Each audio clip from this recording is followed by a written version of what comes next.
Oh, andito tayo sa cielo, sa taas ng Francia. Paano ito? Ayan.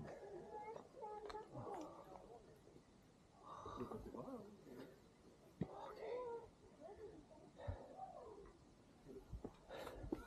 Nakakahingal. Nakakapagod.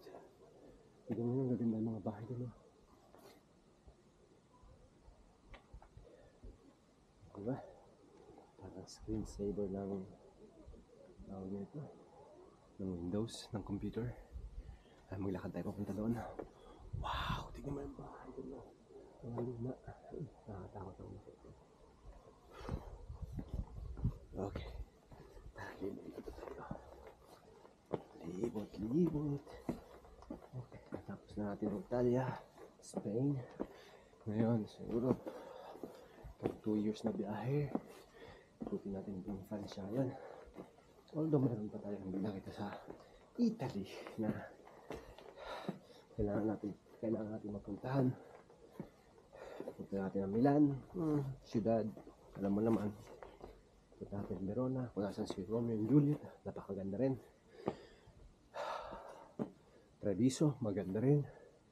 Venice, punong-puno din ng turista. Ngayon ito, French countryside. Malapit tayo sa may Albi. Just dumating tayo sa may airport ng Toulouse. Oh, hindi kaya maligay tayo dito. Paakyat na ng paakyat. Oh, ang ganda naman yan.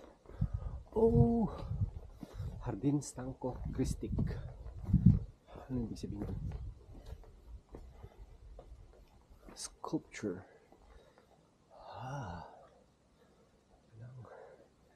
Nakakaya naman pumasok. Tignan nyo lang sa loob. Okay.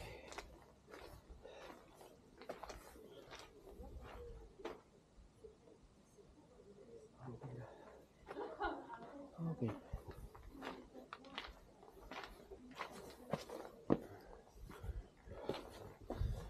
May mga structure, mga bagay dito. Bahay, pero sorry.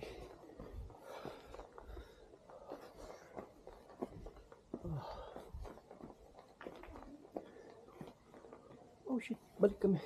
Ito yung sasakyan natin. Ayun yung sasakyan. Bumalik lang pala tayo.